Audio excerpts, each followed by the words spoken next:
My dear brothers and sisters, welcome to Dadar Classroom. আজকে মাধ্যমিকের ABTA test পেপারের page number 28 অর্থাৎ 28 নম্বর পেজের 4 প্রশ্নগুলো সলভ করব। প্রত্যেকটা প্রশ্নের জন্য নাম্বার বরাদ্দ আছে 2 করে। প্রত্যেকটা অঙ্ক খুব মন দিয়ে বুঝবে, কারণ এই টাইপের অঙ্কগুলোই কিন্তু পরবর্তী পেপারগুলোতে থাকবে। তাই খুব মন দিয়ে প্রত্যেকটা অঙ্ক বুঝি। চলো পেজ নাম্বার 28 অর্থাৎ 28 পেজ বের করি। 4-এর 1 নম্বর প্রশ্ন দেখো, 700 টাকার 3 বছরের সরল সুদ 210 টাকা হলে বার্ষিক সুদের হার কত? খুবই সোজা একটা অঙ্ক, যার জন্য নাম্বার বরাদ্দ আছে 2। প্রথমত আসল পি 700 টাকা, সময় টি 3 বছর, সুদ আই ইকুয়ালস টু 210 টাকা। এগুলো কিন্তু সবই দেওয়া আছে, খালি দেওয়া নেই সুদের হার, যেটা আমাদের বের করতে হবে। অর্থাৎ সুদের হার আর ইকুয়ালস টু কোশ্চেন চিহ্ন। এবার আমরা জানি পিআরটি বাই 100 ইকুয়ালিটি আই। তো এখান থেকে শুধুমাত্র আরটা রাখবো, আর এই 100টা এদিকে গেলে কি হবে, আয়ের সাথে 100 মাল্টিপাল হয়ে যাবে, কারণ এটা নিচে আছে, নিচের সংখ্যাটা সমান সমান ওদিকে গেলে এবারে কি হয়ে যায়, উপরে চলে যায়। আর এখানকার পি আর টিটা নিচে চলে যাবে, পি মাল্টিপাল টি। তো দ্যাটস ইকুয়ালিটি এই যে মানগুলো আছে, এই মানগুলো এখানে বসিয়ে দেবো। দেখো পি এর মান বসিয়ে দিলাম 700, টি এর মান বসিয়ে দিলাম কত আছে 3, বসিয়ে দিলাম 3। এবার বাকিটা সিম্পল ক্যালকুলেশন, 0 0 কাটো, 2 0 উপরে 2 0 নিচে 2 0 কাটলো। এবার দেখো 7 3 7 21, তাহলে কত আসছে 70, তাই তো। এখানে দেখো 3 দিয়ে কাটলাম, আর বাকি থাকলো লাস্টের পার্টে শুধুমাত্র 10, তাই তো। 7 কাটলে পারে, 3 কাটলে পারে। এবার দেখো আর এর মান হচ্ছে 10%, অতএব আর ইকুয়ালস টু 10%। বার্ষিক সুদের হার হবে 10%। এরপর দেখো 2 নম্বর প্রশ্ন, কোনো গ্রামের জনসংখ্যা 10% হারে হ্রাস পায়। বর্তমান জনসংখ্যা 500 জন হলে 2 বছর পরে ওই জনসংখ্যা কত হবে? এখানে বলছে কি 10% করে কমে যাচ্ছে। তো প্রথমত দেখো গ্রামের জনসংখ্যা পি ইকুয়ালস টু 500 জন, গ্রামের জনসংখ্যা হ্রাস অর্থাৎ কমে যাচ্ছে, সেটা কি, এটা কিন্তু বৃদ্ধি না, এটা হ্রাসের হার আর ইকুয়ালস টু 10%। এটা লিখলাম। লেখার পরে দেখো সময় এন ইকুয়ালস টু 2 বছর দেওয়া আছে। এবার 2 বছর পরে জনসংখ্যা হবে, এটা কিন্তু একটা ফর্মুলা হয়, সেই ফর্মুলাটা কি P multiple of 1 minus R by 100 to the power n। এখন কথা হচ্ছে এটা মাইনাসও হয় প্লাসও হয়। এখানে মাইনাস কেন হলো? মাইনাস বলতে যখন কমবে তখন সেটা মাইনাস হবে, আর যখন বৃদ্ধি পাবে তখন সেটা কি হবে, প্লাস হবে। কি বুঝতে পারলে? তাহলে পি এর মান 500, আর যে বাকি মানগুলো আছে আর এর মান কত আছে 10, এখানে 100 টু দি পাওয়ার n এর মান 2 আছে, 2 বসালাম। বাকিটা সিম্পল ক্যালকুলেশন, 100 থেকে 10 বিয়োগ করলে 90 আসবে, 90 বাই 100 এর উপর কি স্কোয়ার। তাহলে দেখো কি আসছে 500 ইন্টু 90 বাই 100 ইন্টু 90 বাই 100, কারণ দুটো আছে তার জন্য দুটো সেপারেট পার্ট করে দিলাম, যেহেতু স্কোয়ার আছে তার জন্য সেপারেট পার্ট দুটো করলাম। সিম্পল হয়ে বলছে ম্যাথামেটিক্স। দেখো তাহলে কি আসছে 5 মাল্টিপল 9 গুণ করলে কত হচ্ছে 405। এবার দেখো 2 বছর পরে জনসংখ্যা হবে 405 জন, যেহেতু কমে যাচ্ছে 10% হারে, তার জন্য এটাই হবে আমাদের অ্যান্সার। 3 নম্বর দেখো, একটি অংশীদারি ব্যবসায় মেধাবী ও পিটারের মোট লাভ 1500 টাকা, মেধাবী মূলধন 6000 টাকা লাভ এবং লাভ 900 টাকা হলে পিটারের মূলধন কত? খুব সিম্পল অঙ্ক। আচ্ছা এবার দেখো অ্যান্সার, ধরি পিটারের মূলধন পি টাকা, মেধাবীর মূলধন 6000 টাকা, ব্যবসায় মোট লাভ হচ্ছে কত? 1500 টাকা। এইভাবে কিন্তু ভাষা দিয়ে লিখবে। এবার দেখো মেধাবীর মোট লাভ 900 টাকা, পিটারের লাভ হবে 1500 থেকে 900 বিয়োগ করবো 600 টাকা। সিম্পল ক্যালকুলেশন, এটা প্রশ্ন অনুসারে দেখো 600 কি বলি 6000 ইস টু পি, যেটা আমি ধরে নিলাম পিটা, তো 900 ইস টু 600। পি বলতে প্রবলেম হচ্ছে, পি বলতে যে পিটারের যেটা ধরলাম পিটারের মূলধন, সেটা হচ্ছে পি ধরেছিলাম। এবার দেখো মাল্টিপাল সাইন করবো, কিছুই না। দেখো 3 মাল্টিপাল পি অর্থাৎ 3 গুণ পি, 3p হলো, আর এদিকে কি 6000 মাল্টিপাল 2, এটার সাথে এটা গুণ, এটার সাথে এটা গুণ, সিম্পল ক্যালকুলেশন। এবার দেখো 3p ইকুয়ালস টু এটা আসলো, p ইকুয়ালস টু ক্যালকুলেশন করলে আসবে কত 12000 কে 3 দিয়ে কাটলে পর কত হবে 4000, তো p ইকুয়ালস টু 4000 টাকা। এবার লিখবো পিটারের মূলধন হবে 4000 টাকা। কি বুঝতে পারলে তো? 4 নম্বর প্রশ্নটা খুব ইম্পর্টেন্ট প্রশ্ন। দেখো x square plus x plus 1 equals to 0 সমীকরণের বীজদ্বয়ের বর্গ যে সমীকরণের বীজ সেই সমীকরণটি নির্ণয় করো। এটার মানে কি? এটার মানে সিম্পল ব্যাপার, এই সমীকরণের বীজ যদি আমি আলফা বিটা ধরি, তাহলে এই যে আলফা বিটা ধরছে সেই আলফা এবং বিটাকে যদি আমরা স্কোয়ার আকারে লিখি, তাহলে কি হবে, এটা বর্গ, তাই কি না? স্কোয়ার মানে তো বর্গ, তাহলে আলফা স্কোয়ার বিটা স্কোয়ার। এই যে আলফা স্কোয়ার আর বিটা স্কোয়ার আছে, এটা দিয়ে আমাদের একটা নতুন সমীকরণ তৈরি করতে হবে।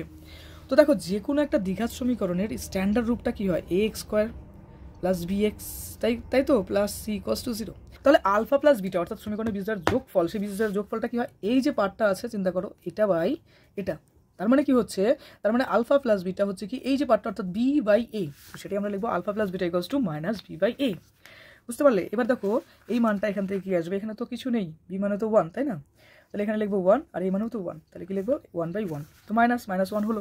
এবার দেখো alpha plus beta equals to -1 হলো। এবার পরের পাটে কি হয়, বীজদ্বয়ের গুণফল অর্থাৎ c বাই a যেটা আসে, তো alpha beta equals to c by a, এবার 1/1 লিখলাম, তো আলফা বিটার মান আমরা কত পেলাম, 1 পেলাম। এবার বাকি ক্যালকুলেশনটা দেখো, আবার এই সমীকরণের বীজদ্বয়ের বর্গ অন্য সমীকরণের বীজ, তাই তো? তাহলে নতুন সমীকরণের ক্ষেত্রে বীজদ্বয় হবে, আমি বললাম যে আলফা স্কয়ার আর বিটা স্কয়ার, তো বীজদ্বয়ের সমষ্টি হবে কি আলফা স্কয়ার বিটা স্কয়ার, সেইভাবেই হবে নতুন সমীকরণের ক্ষেত্রে।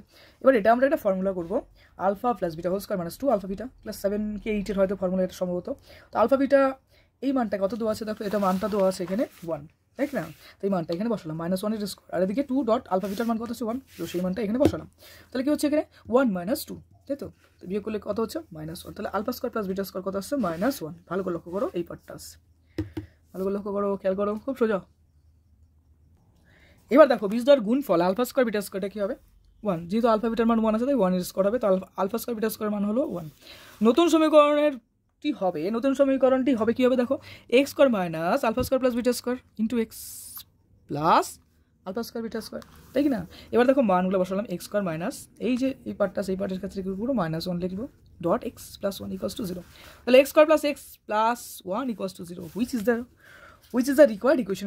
এটাই হচ্ছে কি আমাদের যে সমীকরণটা চাইলো সেই সমীকরণটা কিন্তু এটাই। ওকে, এটাই আমাদের অ্যান্সার হবে। বুঝতে পারলে? লেখাটা দেখে নাও। মাধ্যমিকের জন্য এই অঙ্কটাও কিন্তু খুব ইম্পর্টেন্ট। দেখো x varies as Y, Y বেরিজেস Z এবং জেড বেরিজেস এক্স হলে অশূন্য ভেদ ধ্রুবক তিনটির গুণফল বলছে কিন্তু, তো আমরা সেটা নির্ণয় করবো। তো এক্স বেরিজেস ওয়াই, তাহলে x equals to k1 y, বা দিয়ে লিখবে x by y equals to k1, কারণ এই ওয়াইটা যদি এদিকে যায় কি হবে, এক্সের নিচে হবে, তো সেটাই করলাম। আর এখানে কী পড়ে থাকবে একটা কে, তো সেই k1 ইকস টু এটা, যেখানে লিখে দিতে হবে যে k1 ইকস টু অশূন্য ভেদ ধ্রুবক। এবার দেখো k1 equals to x by y, similar ওয়েতে ওয়াই বাই জেড ইকুয়ালিটি কী হবে দেখো, Y equals two k2 Z, এখানে k2 বলতে কি অশূন্য ভেদ ধ্রুবক, তাহলে k2 কি আসছে আমাদের ওয়াই বাই জেড আসছে। ওকে, এবার দেখো জেড বেরিজেস এক্স, তাহলে এখানে কি আসবে k3 একটা অশূন্য ভেদ ধ্রুবক, সিমিলার ওয়েতে আমরা পাবো k3 equals to z by x. এবার ভেদ ধ্রুবক তিনটির গুণফল k1 k2 k3, এই মানগুলো বসিয়ে দেবো x by y, y by z, z by x, কিছুই না, কাটাকাটি করবো, দেখো এখানে 1 আসবে, তাহলে অশূন্য ভেদ ধ্রুবক তিনটির গুণফল হবে কত 1। এরপরে দেখো 6 নম্বর প্রশ্ন, 10 সেমি দৈর্ঘ্যের ব্যাসার্ধে দুটি সমান বৃত্ত পরস্পরকে ছেদ করে এবং তাদের সাধারণ জ্যা এর দৈর্ঘ্য 12 সেমি হলে কেন্দ্রদ্বয়ের দূরত্ব নির্ণয় করো। এটাও খুব সোজা একটা অঙ্ক। প্রথমত ছবিটা ভালো করে বোঝো, চিন্তা করো, এখানে বলছে কি যে 10 সেমি ব্যাসার্ধের দুটি সমান বৃত্ত, তার মানে বৃত্ত দুটো কি সমান, তো এই একটা বৃত্ত অঙ্কন করলাম। ওকে, এটা হচ্ছে কি, এটা বি কেন্দ্রীয় বৃত্ত আর এটা হচ্ছে কি এ কেন্দ্রীয় বৃত্ত। কেন্দ্রটা হচ্ছে কি এ, তার জন্য একে এ কেন্দ্রীয় বৃত্ত বলা হচ্ছে, এর কেন্দ্রটা কি বি, এটা বি কেন্দ্রীয় বৃত্ত। তো দুটো বৃত্ত অঙ্কন করলাম যাদের ব্যাসার্ধটা কি সেম। এবার লক্ষ্য করো এ থেকে এম পর্যন্ত এটা হচ্ছে কি বৃত্তের ব্যাসার্ধ, সিমিলার হতে বিএম এটাও কিন্তু আর একটা ব্যাসার্ধ, এটা এই বৃত্তের ব্যাসার্ধ আর এটা এই বৃত্তের ব্যাসার্ধ এমটা, এটা দেওয়া আছে কত 10 সেমি, তো সেটাই আমি লিখলাম ব্যাসার্ধ M equals to BM, M B equals to 10 CM. এবার এই যে চিত্রটা আছে মিডিল দিয়ে একটা কমন জ্যা চলে যাচ্ছে, সেটার নাম কি এমএন। ওকে, এবার এই কমন জ্যাটাকে আমরা এই দেখো পার্টিকুলারলি এই অংশটাকে আমরা সেপারেট করে চিন্তা করি আমাদের বোঝার সুবিধার্থে। দেখো আলটিমেটলি এই পোর্শনটা কিন্তু একটা ত্রিভুজে পরিণত হচ্ছে এ বি এম, তাই কি না, যার মিডিল দিয়ে কি এমও একটা পার্ট গেছে। এবার এ এবং বি কেন্দ্রীয় বৃত্তের ব্যাসার্ধ কত আছে 10 সেমি, এই যে এটাই আমি এখানে লিখলাম। আবার সাধারণ যায় এম এন ইকুয়ালস টু 12 সেমি, তার মানে এখান থেকে এই পর্যন্ত টোটালটা হচ্ছে কি 12 সেমি। তাহলে ভাবো এখান থেকে এই পর্যন্ত যদি 12 সেমি হয় তাহলে এর অর্ধেকটা কত হবে 6 সেমি। এবার কথা হচ্ছে কেন 6 সেমি আমরা করবো, কারণ বৃত্ত দুটো তো সিমিলার, কারণ ব্যাসার্ধ তো তাদের একই বলছে, সঙ্গে সঙ্গে তাদের যে যা রয়েছে সেটাও তো কমন, তার জন্য এই পার্টটার এই পার্টটা কিন্তু সমান, অর্থাৎ এমও ইকুয়ালস টু ও এন। টোটালটা কত 12, তাহলে এর অর্ধেকটা কত হবে 6, তো এটাই আমরা করলাম M N equals to MO plus O N 2 dot MO equals to 12, তো এমও ইকুয়ালস টু 12/2, দেখো এটা সমান সমান 6 সেমি এলো।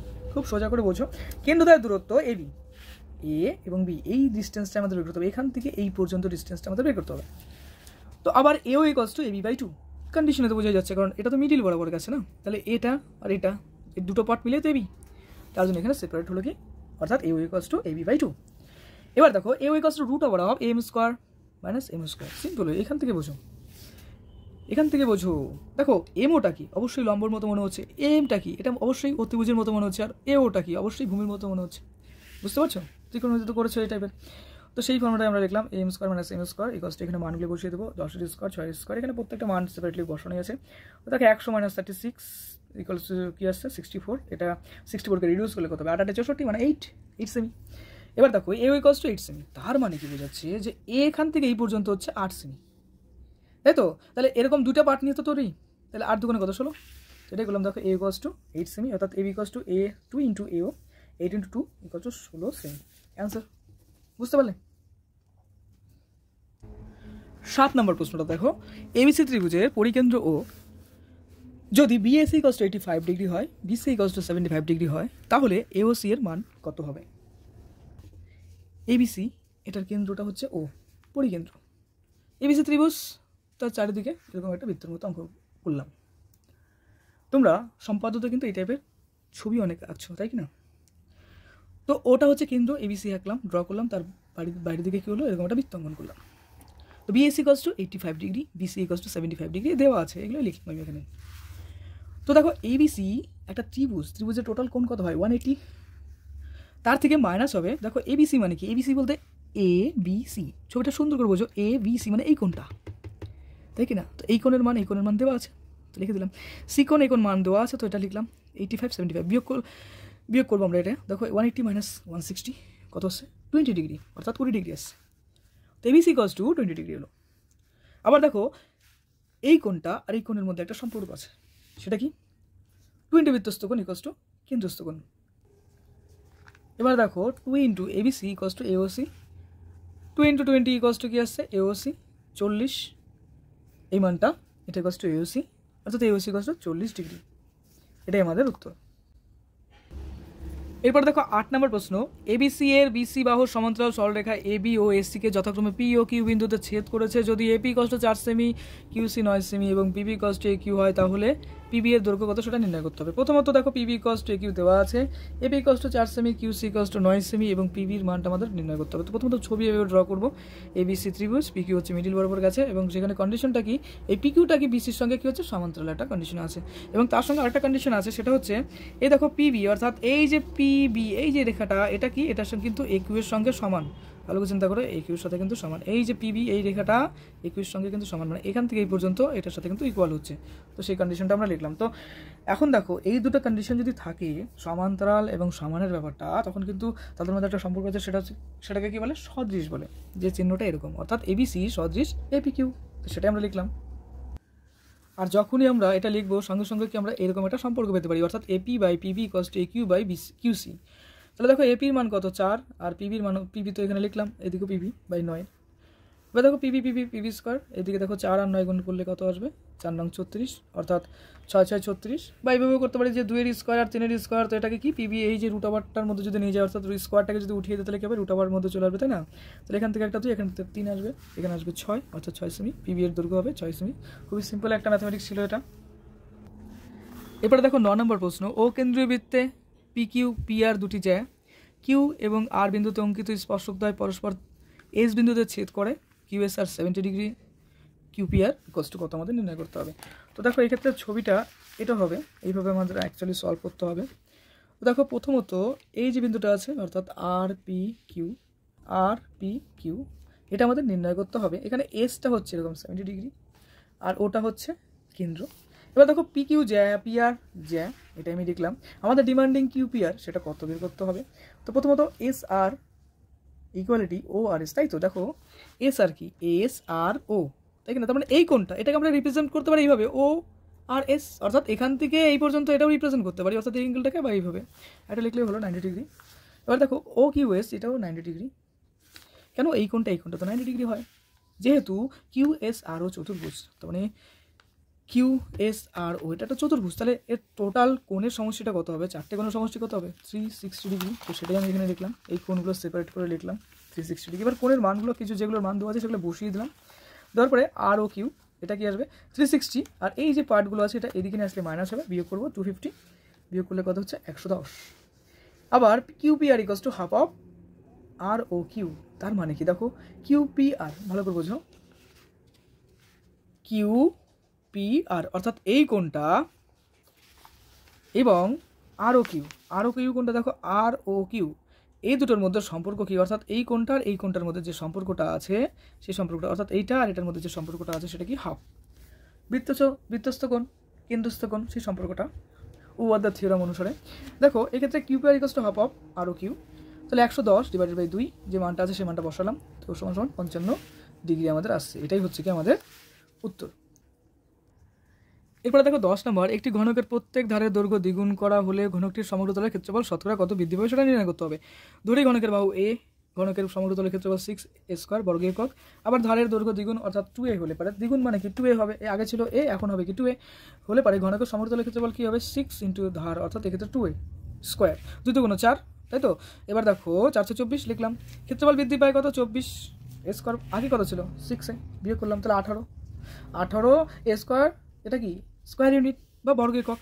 তো 6a²তে অর্থাৎ 6a-তে এটা দেখো এই যে এটা অর্থাৎ এটাতে বৃদ্ধি পাচ্ছে কত, এটা লক্ষ্য করো, এটাতে বৃদ্ধি পাচ্ছে হচ্ছে এটা, ঠিক না, এটাতে বৃদ্ধি পাচ্ছে এটা, তাহলে একে কত 100তে কত, সিম্পলভাবে ক্যালকুলেশন করো ঐকিক নিয়মে করলে পারে, এইভাবে কাটাকাটি করার পর কত আসছে 300, অর্থাৎ সমগ্রতলের ক্ষেত্রফল 300% বৃদ্ধি পাবে। 11 নম্বর অঙ্কটা দেখো, খুবই সোজা একটা অঙ্ক। 50 সেমি উচ্চতা বিশিষ্ট একটি লম্ববৃত্তাকার চোঙের আয়তন 2 ঘনমিটার হলে ভূমির ক্ষেত্রফল নির্ণয় করতে হবে।